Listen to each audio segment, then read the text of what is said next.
sandwiches I've ever had. Made fresh every order.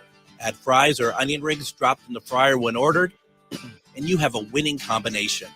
Maverick's Real Roast Beef has a lot more than roast beef, so check out their website, mavericksbeef.com, or check out their restaurant on Lexington in Roseville. Did you know that spiritual awakening is not all love and light? Surprise! Inner demons, ego deaths, and tower moments are on the horizon. But while life might hand you some harsh lessons, we've got the antidote to soothe your weary soul. Why not try a dragon's blood bath or schedule a Reiki aura repair?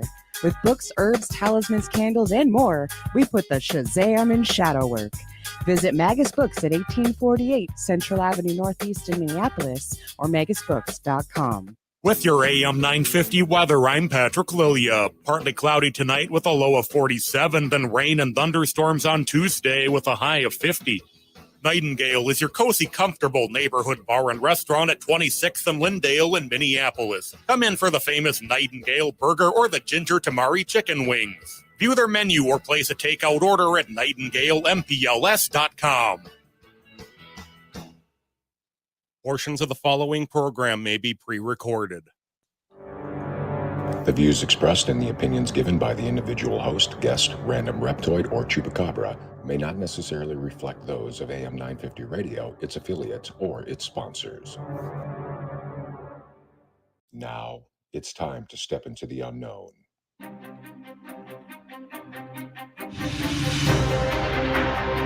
There are things people experience but never talk about.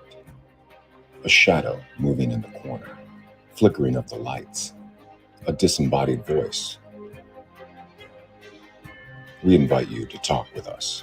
Share your story, share your experience, because this isn't just your story, this is our story. This is GhostBox Radio with Greg Bakun. And this is GhostBox Radio on AM 950, where every night we talk about the paranormal, ufology, Bigfoot, and so much more. My name is Greg Bakun. Thank you for joining me on this wonderful Monday night. I first want to start off by, first of all, thanking Terry Flick for inviting me out to the Psychic Paranormal Wellness Fair that was over at the Arrowwood Lodge over this past weekend. That was pretty fun. That was really neat. I got the opportunity to speak a couple of times, which, you know, I love to do, and met a lot of people out there, and hopefully some of them are tuning in and listening to what we have to offer.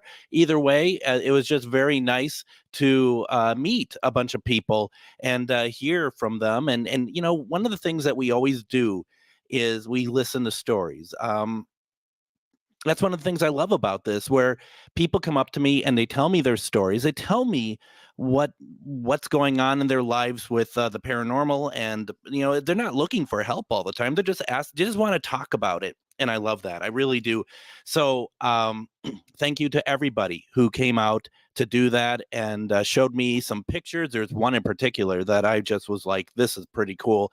I sent it over to my friends over at Myth or Mystery, and we're going to see if we can get that into the program at some point, because it's pretty neat. And I'll be honest, it takes a bit for me to be kind of wowed, but I really did enjoy that. So yeah, it's really good. Tonight we're supposed to have on Michelle Lemke-Budke.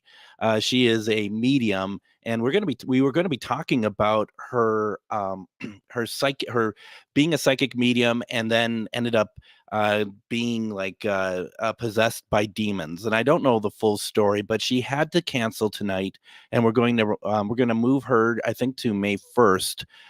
She had to reschedule, and that's okay. But then I thought to myself, you know, what we could do tonight, if you all are agreeable, is that I want to talk a little bit about the power of confidence, I think. And I'm going to wrap that in a little present of paranormal, because one of the things that really hit me when I was driving over to Baxter on Friday. I'm driving up to Baxter, and I have my truck. I have a 2004 SUV that I take out to go traveling and stuff. Even though I have a better car than that, but this is the one I got originally for doing like to do like storm chasing, stuff like that. And I'm driving up And I'm kind of laughing to myself, and I'm thinking back to the first time I was ever invited to some kind of a paranormal conference of any kind. And there was one in 2014, 15, and I think it was called the Paranormal Affair in Faribault. And that's where I met a lot of people that I know today. It was a lot of different paranormal groups out there, got a lot of people together.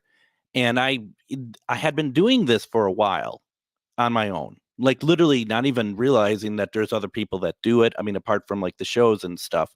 And so I had been going to different places on my own, not the known places, just like, out and about in cemeteries and doing different, my own experiments and stuff like that. And I ended up, doing this thing where I'm I have no idea what I'm supposed to be doing. And they invite me out there, and it's a team that put it on called Sim. They're still around. And they had me go out there because I was going to take part in a panel, which I never had done before. I had been doing spirit box work, and we've talked about spirit box many a time. And I had been doing spirit box work, and it just I was going to play some recordings. I never played my recordings for anyone before, and I was really nervous about it because it's very personal. It's very personal to put this stuff out there, and I'm getting ready to do it in about 2 days before the Paranormal Affair. The person putting it on gives me a call, and he's just like, "What are you going to do for your table?"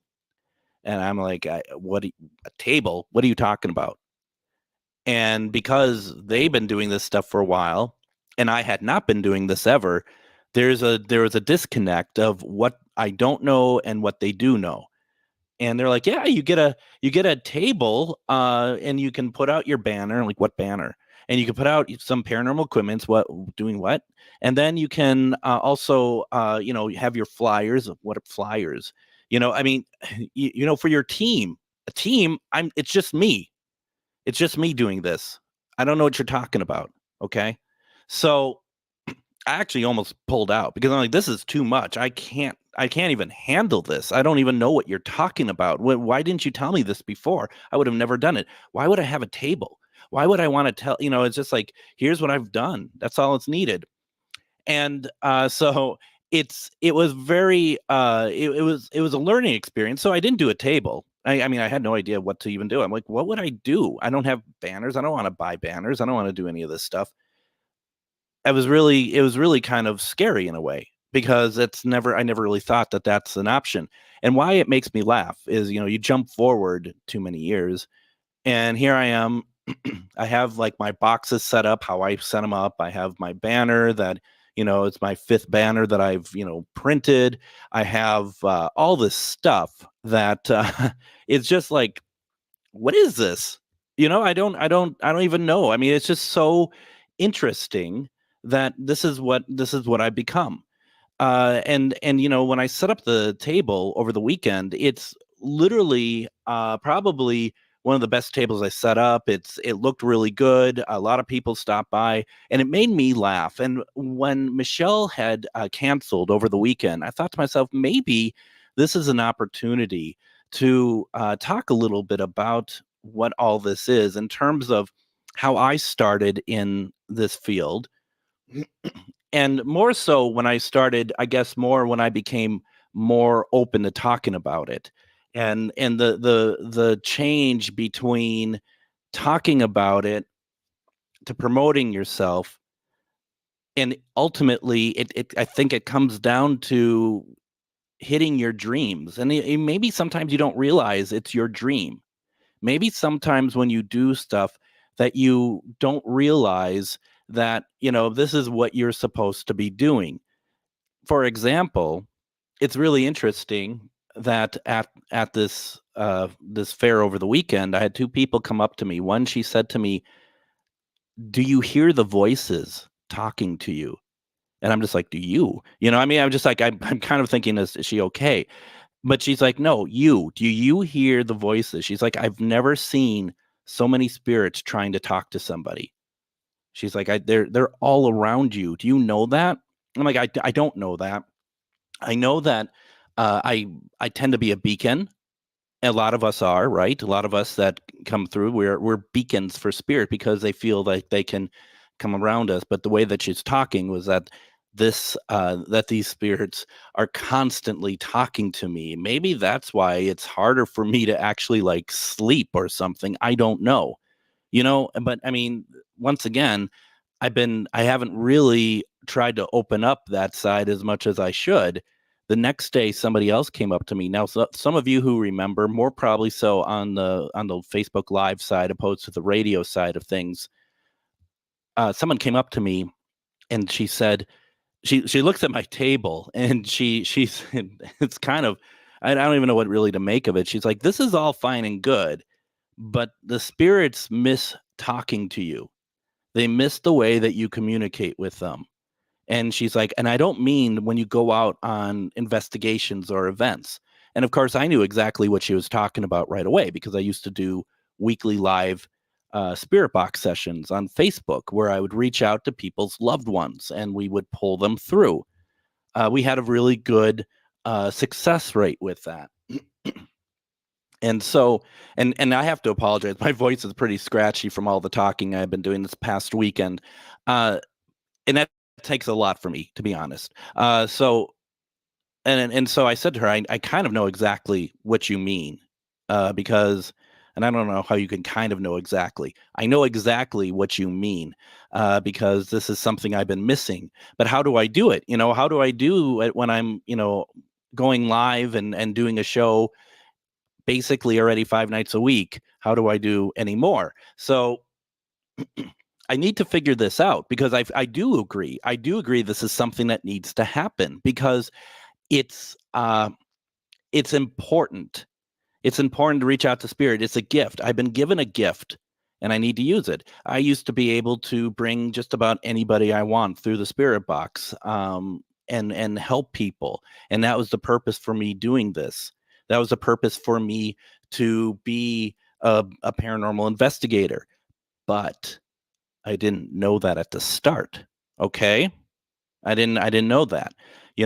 Back in the day when I went to school, and I went to school after high school, the first time I went to school for radio. I went to school for actually broadcasting, okay, radio broadcasting. And so I am at Brown Institute. If any of you have ever gone to Brown, and what they teach you there, they teach you a lot of good things. I mean, they don't even exist anymore, but they teach you a lot of good things.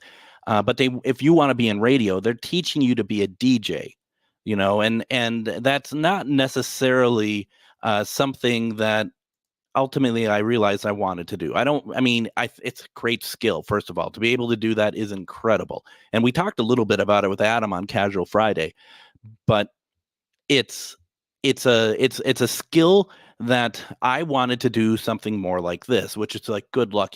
There's so much you have to go through to be able to get to a level of just having a show and talking to people and making an interview show back then. Let's put it that way, back then. And that was something that I really wanted to do. And then I realized I wanted to be more in TV and production, television production, that sort of thing, because I knew I wasn't going to be able to get to the radio stuff the way I wanted to. So I ended up, if the 21-year-old Greg knew that the slightly older Greg now is actually doing a radio show, I think he would, like the way he wanted, I think he'd be very happy. If he were to find out I'm doing one about the paranormal, I think he'd be a little puzzled by that, because that wasn't part of the life back in the day. That wasn't what it was about. Nothing of the sort. A lot of my peers, they grew up seeing anomalies and seeing people when they were young. I hadn't. I'm not one of those people. My first encounter with spirit when I was 4 years old. And you're like, well, how young do you need to be? That was the only time, to my knowledge, at least that I acknowledged, because that's part of our lives, that it's happening to us all the time. We're getting messages and we're mainly ignoring them, right? But so back when I was 4, my grandmother had passed away. That'd be my mom's mom. And probably a week or so, I mean, time as a child, whatever, probably like a week or so, though, or after that, after we buried her, we're in the living room of the house, and this incredibly strong waft of roses, like funeral parlor roses. And you know that smell, right? Very sweet. Honestly, not great, in my opinion. I don't like that smell because it is overly sweet and almost it's like death to me. But that comes through the room, doesn't spend much time with us at all, probably basically in and out. And I looked at my mom and I said, 4-year-old Greg, Mom, what was that? That was Grandma. That's what she said. That was Grandma. What? I don't know if that's Grandma. I take that as what it is. But the truth of the matter is that it's like, I don't know what else it could be, because there wasn't anything to my knowledge that would have led to be anything else. So it's something that I to this day, I don't really know, apart from that's Grandma. In fact, for years, I had wondered if I dreamt this. I wondered if, did that really happen? I was 4 years old. I don't know. Maybe I made a mistake and that was like a dream or something like that. So probably back in 2013 or so, I had asked my mom, I think it was over Easter dinner. I know Dad was still alive, so it would have been before 2015. And I asked Mom, and I told her the story, and I said, did this really happen? And she goes, absolutely, it happened. And she said that not only did that happen, because she remembered it as well, she also remembers that she would walk downstairs and Grandma would be on the couch laying after she had passed. Like, that'd be like, is that residual? What is that? But she would note that. And when she said that, I remember that as well. And that's really interesting. But from then, for many years, nothing really resonated. And that was very interesting to me. And that's something that I will, always remember, that there's something that we had that one last bit of Grandma come through. What I'd like to do, I'd like to take a break here. When we come back, let's go ahead and let's talk about a little bit more of when I got into it. I have some audio recordings from my very first, one of my very first Spirit Box session. There's a lot more to talk about here. If you have any questions, put them in the comments. You're listening to GhostBox Radio on AM 950.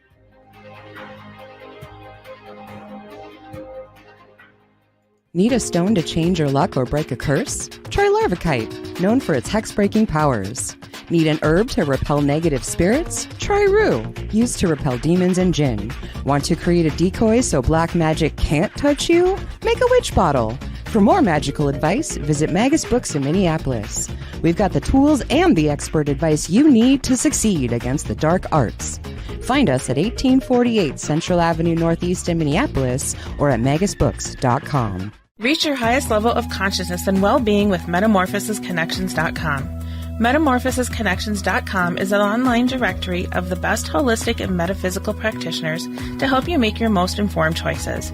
You can search MetamorphosisConnections.com for classes, events, wellness and life coaches, plus metaphysical products and shops.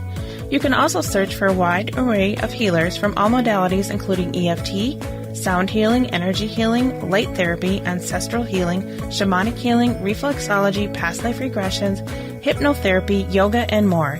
And if you're not sure where to start, the search feature on MetamorphosisConnections.com is tailored to help both those who know what they are looking for and those who are just starting. Come explore the possibilities for your higher self by visiting MetamorphosisConnections.com. Their experienced practitioners can guide both beginners and those that are already on their spiritual journey. That's MetamorphosisConnection.com, your link to direct you on your spiritual transformation. The Tilted Tiki, located in downtown Stillwater, helps you get your tropical tiki vibe on with a large selection of fantastic tasting tiki cocktails served in unique and fun glasses, a menu of delicious food ranging from small bites, craft tacos, sandwiches, and more, Plus, don't forget they have live music Wednesday through Saturday nights. Located in downtown Stillwater, the Tilted Tiki is your tropical relaxation restaurant in Minnesota. Visit thetiltedtiki.com. Greg Bakun here. I've told you about the out-of-the-world roast beef sandwiches at Maverick's Real Roast Beef, but I haven't told you about their Philly steak sandwiches, turkey bacon avocado sandwich, BLT, crispy chicken, fish sandwiches, brisket, or pulled pork. Okay, you get the idea. They make a lot of delicious food to the same standard as their famous roast beef sandwiches, and now I'm starving. I'm going to go to Maverick's Real Roast Beef off Lexington and Roseville, and you need to go too. Check out their menu at mavericksbeef.com. Have you ever met someone who not only can help you on a deep spiritual level, but also potentially change your life? Refined Divine is an extremely gifted psychic medium who travels the nation and lives right here in the Midwest. And she offers mediumship, mentorship, house and business parties, energy healing, palm readings, and so much more. Refined Divine has helped thousands, and she can help you. Hi, this is Psychic Medium Deb. I cannot wait to hear from you. You can go to refineddivinepsychic.com. And welcome back to GhostBox Radio on AM 950. My name is Greg Bakun. Thank you very much for joining me tonight. Thank you very much for putting up. I feel like I maybe it's just me, but I feel like that my voice is very scratchy tonight. I talked my mouth off this weekend. Okay, so just know that. See, and that's why I keep trying to clear my throat. So I apologize for that. That's not great radio, is it? I'll tell you what is great radio is the fact that, I think back to my times at Brown, and we talked about this Friday night as well. So I'm sorry to rehash this a little bit, but we talked about our Adam and I when we got into this sort of thing. And once again, the idea that I am doing the full radio show, I am running every aspect of it tonight from my house is pretty amazing. Okay, that's I don't care. That will never be old for me. That's pretty amazing, and I just can't believe it. And I know everyone else these days, your podcasts and everything else, you set up and go over the place, and that's the kind of equipment I'm using. I think it's just pretty awesome. Let's go over to some comments here real fast. Stacy says, I miss your spirit box sessions. I do hope you find a way to bring them back. And all it takes is for me to find some time. I have certain areas on the internet that would like me to come and do these. I used to do them 10 p.m. Sunday nights, and maybe there's a way to do them earlier or something. It's just really hard to fit them in. But I feel like I'm doing a disservice to spirit by not doing it. So I'm hoping to be able to do it again. Let's see here. Carol asked the question, how fascinating about you doing spirit box sessions in the past. Would you ever want to offer that again? This is so interesting tonight to learn more about you and your past and your gifts. Thank you for sharing. That's very kind of you. Thank you for saying that. And yeah, I'd love to be able to do it. And you know what? I thought I was pretty good at it. I'm not going to lie. I'm going to own that. People have sought me out all over to actually try to bring through loved ones and stuff. And, here's a question that Arthur asked. I think it's a very good question. You mentioned spirits talk to you. If spirits talk to you, why do you need a spirit box? Because everyone has different ways that spirit will talk to you or relay messages. And I do pick up stuff when I'm on investigations mainly. I do pick up energies. I do pick up certain things where sometimes I will hear strong responses. And I think there needs to be more cultivation on my end to make that more prevalent. Why do I want to use the spirit box? Because when I am helping people listen to what their loved ones have to say, generally when they come through the spirit box, that they are using their voice. And I can remember in Holton, Kansas, we had over at Hotel Josephine, we were doing an event there, and mother and son, a grown-up son, they asked me, and I think it was his dad or grandfather. I do apologize. I don't quite remember. And he said, today is the anniversary of his death. Could you bring him through for me, please? Can we try it? And I always say no guarantees because, I'm learning to be more confident about that stuff. Okay, grandfather. Thank you, Ben. And so I said, let's try it. And on break, we went into a back room and we started to do a spirit box session. Please know, I don't know what his grandfather sounds like, but you know what he did, and his mom did, and there was a point that a voice came through, who I do not know who it is, and a tear just went down her face, and I will never forget that. And we were able to. There's a great thing about receiving messages from loved ones, right? What if you get their voice as well? What if you get their voice? That's exactly what I wanted to be able to do, is to do that. And it really ties in very nicely into why I got into this.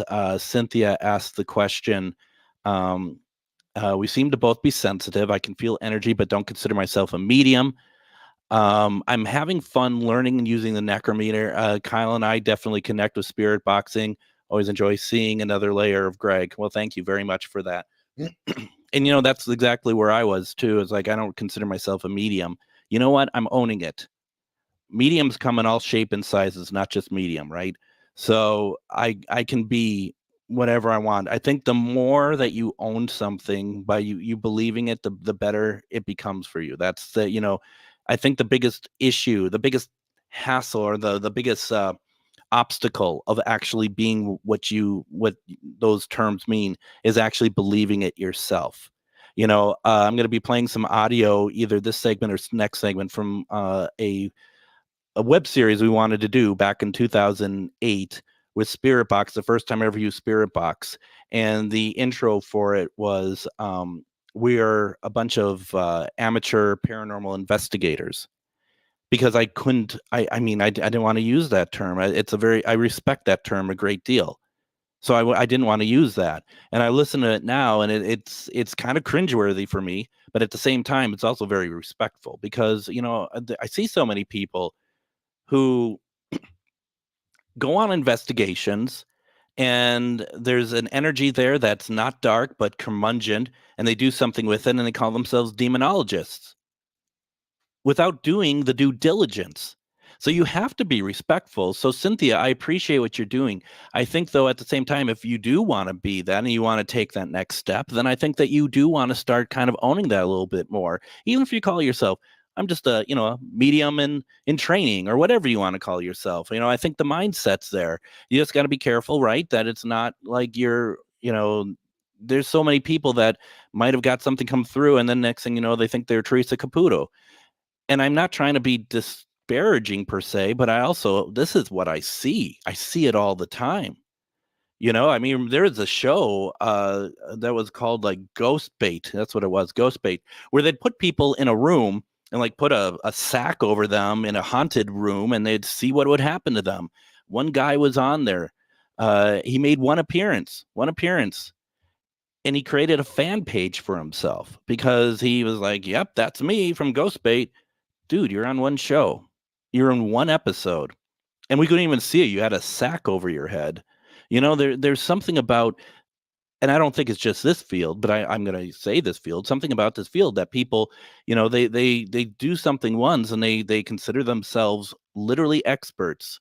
So I appreciate you being careful. That's how I always look at it, and I still do. And I think there's certain areas now that, personally speaking, I think I can move, beyond that a little bit. There's, so Carol asked the question, do you teach others how to use Spirit Box? My family got me one for Christmas. I've always been interested, but don't want to be wrong or disrespectful to Spirit by doing it wrong. Yes, I can help you with that. Absolutely. Arthur asked the question, what's the due diligence is needed? Since there's no official training, how does more become an expert? I don't think there are such things as expert. Why would you want to be expert? I think if you're going to be an expert, and this is how I feel, and this is generally how the field feels, that when you're talking paranormal investigating, there are no experts. You don't know what happens life after death. You don't know what happens because you're still alive. You haven't died, thankfully. So you can't really consider yourself an expert. that's the way I feel about it. When I see people use the term expert, it really actually makes me question what they're really into it for, in my opinion. Same with medium. If someone says I'm an expert medium, I think part of my thinking here is, but mediumship comes in so many different ways. An expert would mean that you know how to be a medium in all those areas. If a paranormal investigator calls himself an expert, then that means that you are also aware of how life after death takes place exactly. And I don't think it's the same for everybody.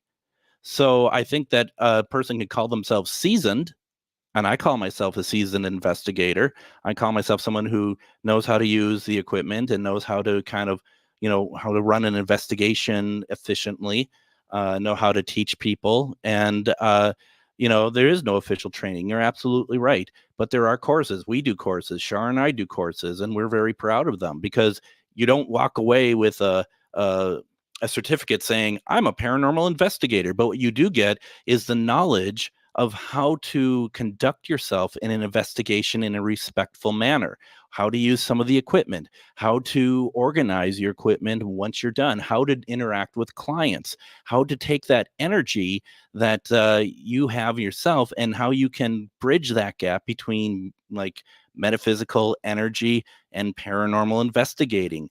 What Shar and I do now, we don't paranormal investigate. It's something that's a little bit different, because we don't need to collect unless the client wants it. We're not collecting, recordings and stuff. So the due diligence is more of just practicing and also being aware of your surroundings. I think, like I said, so many people, they tend to want to run before they can walk, and just to be able to, just take it in and just experience the investigations, go with people and learn and figure out what the equipment is, and not worry about whether or not you're going to be as popular as the other people in this field, because I see that quite a bit as well. Once you are there, then, in that's up to you to decide what it is. But I just see people doing it way too quickly, who, just enjoy the experience. Just, and that was something that I'm really happy about, is that I've been able to enjoy the experience. There's a point that I wanted to, I after doing this for a while, I saw something on a TV show. It was this little box that Spirit was talking back to them. And it was a spirit box. And that to me was like, this is where I truly believe that I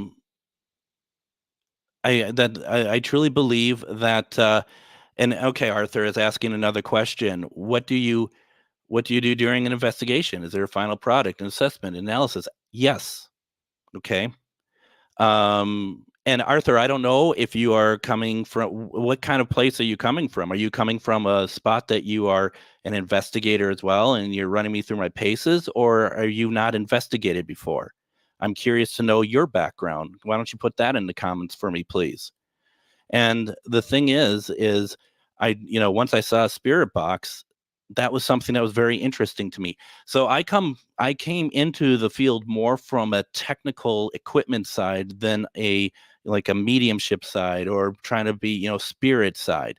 That was where I wanted to be able to, that's where I wanted to be able to kind of see, because if I could actually hear spirit talk, I would be very happy about that. That would make me very, very happy, because that was something that seems impossible.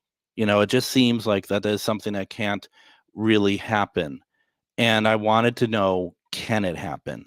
So what ended up coming down the line here, I worked for an advertising agency. I worked in the broadcast production department. So TV production has something of very big interest for me, obviously. So I wanted to see if we could do a web series of like paranormal, just like the TV shows. But the difference is that we weren't trying to do it so that we could seek fame.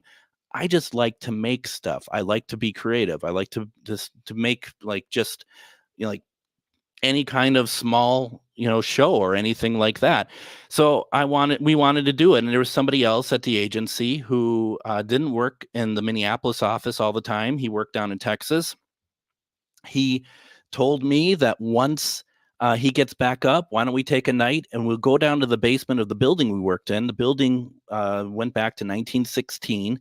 And the basement was a creepy basement. And the thing about that is that if that's what we call and that's what we call basically a creepy basement isn't what we call a creepy basement these days. You go downstairs, it's fully lit. That's the first thing. It has heat. It has running water. That's what makes it different from the other places that we investigate. And that is something that I find very, it's once again one of those growing things. I've been to places that you want to call creepy. Those are creepy. The basement at the Wyman building, that's not creepy, but nevertheless, I went to that really high-end paranormal equipment store called Amazon, and got myself a spirit box. Friend Jeff, he came up. We decided that we were going to do this one night, just going downstairs to the basement, and we're going to do this paranormal investigation. And so there, this is where I realized that this was my calling. And I didn't want to put any grandiose terminology to it, as such as like this is that this is how important it is or anything. But this was my moment of realizing that this was what I needed to do. And I'm just going to say, to back up even a little bit more, the year before I started to investigate different places once again on my own, and I'm putting up on my Patreon these things called audio investigations. They're podcasts of investigations I had done. Opposed to being on video, they're all done on audio. I've done different places like, one is the Morris Jamel Mansion I've talked about before. There's all these other, these couple other places that I've done. Prior to that, once I realized I wanted to kind of get into this, probably for about 3 months, every night I dreamt about being a paranormal investigator. That how many times, that every night I'd wake up and it wasn't like scary dreams, like, oh my gosh, this is so scary. Anything like that. I woke up like, I need to do this. And I'd go to bed the next night, have dreams about it again, wake up, I need to do this. How long does it take to actually finally listen to it? And so it just drove me into it. And so we went, jumping back to Carmichael Lynch, we went downstairs. I don't know if I should have said the name or not, but too late. We went downstairs and we started an investigation. And there's this moment, the first time I turned it on, that I knew that here we go. And this is what it's all about. And I find, it's all so very interesting. And what I want to do is, I think I want to go ahead, take another break. When we come back, I want to play some of those recordings from that night. They're not the greatest recordings in the world, but they're important to me, and they kind of guided into what I've become. So let's take a break. We'll talk about it. You're listening to GhostBox Radio on AM 950.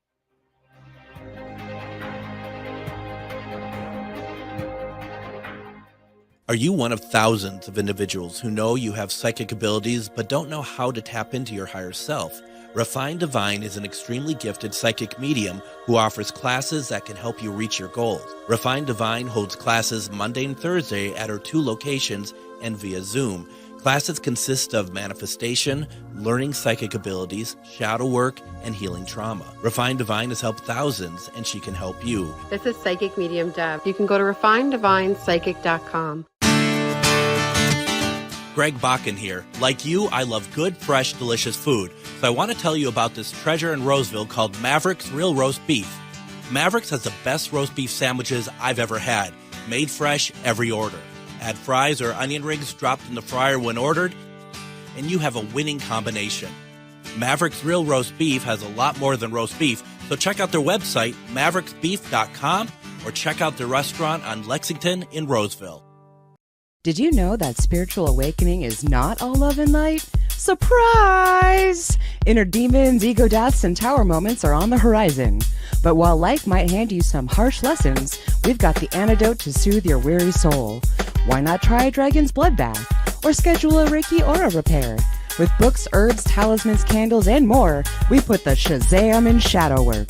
Visit Magus Books at 1848 Central Avenue Northeast in Minneapolis or magusbooks.com. The Tilted Tiki, located in downtown Stillwater, helps you get your tropical tiki vibe on with a large selection of fantastic tasting tiki cocktails served in unique and fun glasses, a menu of delicious food ranging from small bites, craft tacos, sandwiches, and more. Plus, don't forget they have live music Wednesday through Saturday nights. Located in downtown Stillwater, the Tilted Tiki is your tropical relaxation restaurant in Minnesota. Visit thetiltedtiki.com. Reach your highest level of consciousness and well-being with metamorphosisconnections.com. Metamorphosisconnections.com is an online directory of the best holistic and metaphysical practitioners to help you make your most informed choices. You can search metamorphosisconnections.com for classes, events, wellness and life coaches, plus metaphysical products and shops. You can also search for a wide array of healers from all modalities, including EFT, sound healing, energy healing, light therapy, ancestral healing, shamanic healing, reflexology, past life regressions, hypnotherapy, yoga, and more. And if you're not sure where to start, the search feature on metamorphosisconnections.com is tailored to help both those who know what they are looking for and those who are just starting. Come explore the possibilities for your higher self by visiting metamorphosisconnections.com. Their experienced practitioners can guide both beginners and those that are already on their spiritual journey. That's metamorphosisconnection.com, your link to direct you on your spiritual transformation.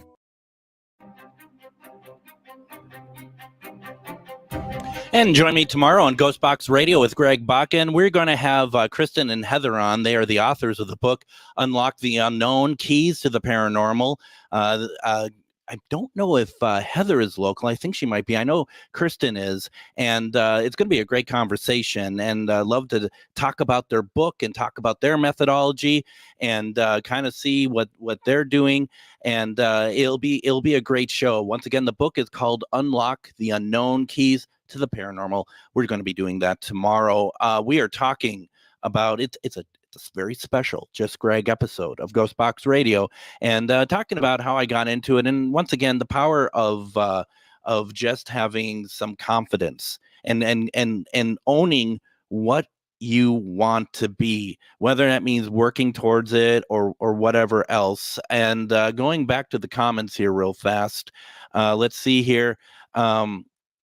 Arthur says, I have 30 years of experience as an intelligence analyst and investigator focusing on missing persons and human trafficking. I want to see if my skills are transferable to paranormal investigations. The short answer is yes. But the long answer is, what kind of paranormal investigation are you hoping to do? Sometimes, that you can apply that stuff to investigations, also working with mediums. Because a lot of mediums take on missing people. A lot of investigations are residential or businesses helping what I call spirit negotiate, to help, find the fine line between spirit and the living as far as sharing the same space. Sometimes we have to try to move on spirit if we can work through that, and generally we can. But there's a lot of use for the skills that you have, and I would definitely look into learning more about it. I guess the question is that and feel free to reach out to me offline or anything that you want. If you want to go further, because I'm sorry, I'm reading more about Arthur, and Arthur's will be the last one, and then if you want anything, just reach out to me. What kind of paranormal investigations? I've asked many paranormal investigators and mediums for help in my own case, but no one has come to my aid. I'm sorry to hear that. I don't know who you've reached out to, but there should be people that would want to help, but I don't know your exact case. But reach out if you'd like. Kyle says, I don't think you understand fully how incredible the things you've done with the SBR. It's incredible, beautiful to watch you connect. I appreciate that. Thank you so very much. I love doing it. I love reaching out to spirit. And I really do need to get back into that and figure out how that works. And people have asked me too. They're like, can we work this into like the radio show one night a week, doing the radio show, doing spirit box work? And it just doesn't, unfortunately, it doesn't work that way. As you will hear on some of these recordings, the spirit box that I use is a lot of white noise, and that's very grating. It's probably grating to people even in the short clips that I'm going to play. But it's grating if you're doing it for a long period of time. And that is not to me, because I'm so used to it. I've done it so long now and I have, hundreds of hours of recordings that I can generally look on a waveform when I record it, look on a waveform and be like, I think there's going to be something there being said, or pick it up when it's being said live or whatever else. So there is something, there's always something. And that's what's exciting about it. And it's something that you can kind of grow your skill set with as well. So I wanted to kind of talk about that night in the basement of the Wyman building. And some of these are not easy to hear. Okay. First of all, when I said you got to learn, right? You have to learn when when you start at these things. You got to learn, you got to start from somewhere. I started in the basement, literally. And so things I would do today would be, I would have on the spirit box, it's a little radio, and the SB7, which is the mass-produced version. Anyone remember I had Gary Galka on the show back in July, and he is the creator of the SB7. The SB7, the original version, has this tiny little speaker that really isn't that great. And so now when I use the SB7, I will have a speaker attached to it, a much more powerful speaker, so we can all hear what's going on. The other thing I didn't do when I recorded this is, well, maybe I did. I don't remember if I had an audio recorder going, but what I got to look back and see. It might have been a lot of what you're hearing is from the video camera itself. And the most hilarious mistake that I made, when you watch paranormal shows, they do it in the dark and they have that IR light. So everything looks green or like a purplish color or something like that. Well, I had no idea such things existed, even though I worked in production. And so I set up a camera down a dark hallway. Guess what I got? I got black. I got nothing. In fact, I was so worried most of the time that I had to set up that someone was going to show up and actually walk into the camera. Not spirit, but there might have been someone else there that showed up or something. When we did this, there was nobody there. There was nobody there at all. I want to play for you the very first thing that ever came through the spirit box that we got. And, I'm going to lead you, which isn't exactly right, but we have minutes left, not hours. And so I want to explain what I'm hearing here. You're going to hear us ask a question. You're going to hear a very quiet spirit box response. And then you're going to hear it twice with bumped up as best as I can without degrading it too much. Where are we at for volume here? Why don't we move it up here a little bit? I don't know how this is going to sound, but this is the very first spirit box response I ever got. Have a listen. This is downstairs in the Wyman building. Can you please tell us your first name? Nate? Nate. Can you please tell us your first name? Nate? Nate. So you can hear that's not, it's not super clear. I mean, I hope the other stuff I played in the past is much better. But so this was, and it wasn't me that said it, it was Jeff, Nate, and I heard it at the same time. So I thought that was really cool that we were able to hear the same thing that comes through. That was the very first thing we ever picked up, ever. And that's very sentimental for me. But what we decided to do was we wanted to ask, does Nate have a last name? Nate, what is your last name? Did you say Lund? Nate, what is your last name? Did you say Lund? Nate, what is your last name? Did you say Lund? Nate. So you get the point.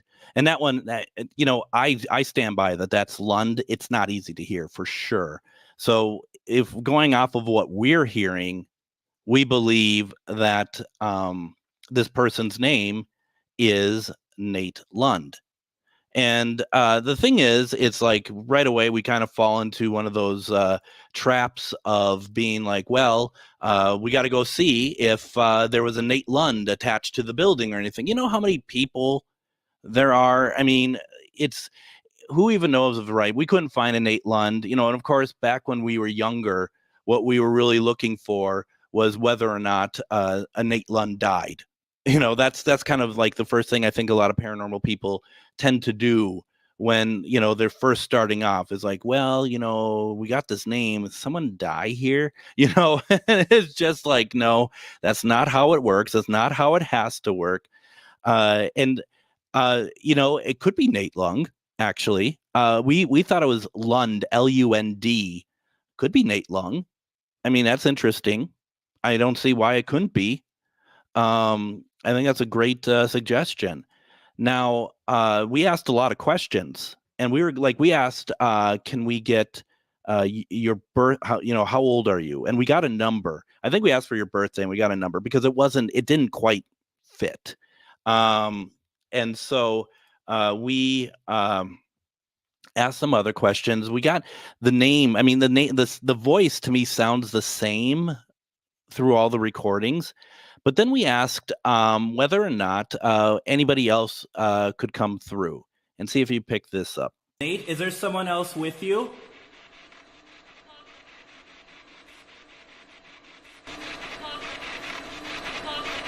Nate, is there someone else with you?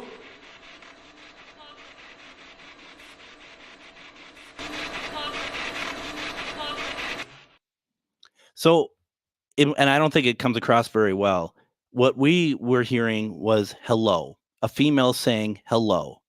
Now, for those of you who do any sort of spirit box work, you know that there's a lot of chatter or a lot of station bits and pieces. We're downstairs. We're not picking up anything. So everything that's coming through seems to be like specific, like voices, which I think was always pretty incredible. Down there in the basement, we didn't. Well, I mean, I don't recall this until I was looking at the footage, but my voice is in there as well. We even got a disembodied voice that night, which was really surprising. And we both forgot about it. And then listening to the footage, you hear that we both actually did hear it. Here you go. What was that? What was that? What was that? It's somebody just going, hey. And we're like, what's that? Play it again here real fast. What was that? Weird. And to find out that someone had worked there in the basement years ago and heard that same thing. I have video of me showing him that clip, and he's like, that's exactly it. And the background, you can hear white noise, because there's a lot of white noise, and we're down in the basement, the creepy basement that has like an, air and heat and all that. What you're going to hear, I played this before, but I've never played the full clip of when we were back upstairs. When I made this video, I kind of did a next time teaser, because it's going to be a 2-part thing. Never happened. So you're going to hear a little bit of music in the background, but this is the full version of the clip where I said, my name is Greg. This is Jeff. Can you say Greg? Can you say Jeff? And to me, this is one of my favorite recordings that, I'm excited because it happened the very first night we ever tried to use any of this equipment. My name is Greg. Can you say Greg? Can you say Jeff? My name is Greg. Can you say Greg? Can you say Jeff? So you get a little music in the background, but that is what that was. And just, I mean, how cool and what a journey. And, as we're coming to the end here, really, I hope one thing that you pick up from this bit of self-indulgence tonight is that we, if you told me even, way back then when I started into this, where I'd be at now, I wouldn't believe it. But I wanted to be able to make some kind of impact in the world of paranormal, but I didn't know what that was. And now I feel like that is becoming more and more obvious. And I'm having people coming up and telling me because, talking about the due diligence, I think this is the due diligence, just working and working and working. And people are coming up to you and being like, you're missed in this area. The spirit wants you to do this. When spirit asks for you to do something, you got to figure out how to do it. But also people have been coming up to me, and I know Shar has said this to me before as well. They're looking for people to, she wants me to do galleries with her. Other people are saying the same thing. They want galleries done. So it's pretty cool. What we're going to be doing tomorrow, we're going to be talking with Kristen and Heather about their book. We have a lot of stuff going on here. Join us all this week. We're going to also be talking about reptilians later this week with Scotty Roberts. We have a lot going on. Please keep joining me. So great that you all joined in tonight. Have a great night. We'll see you tomorrow.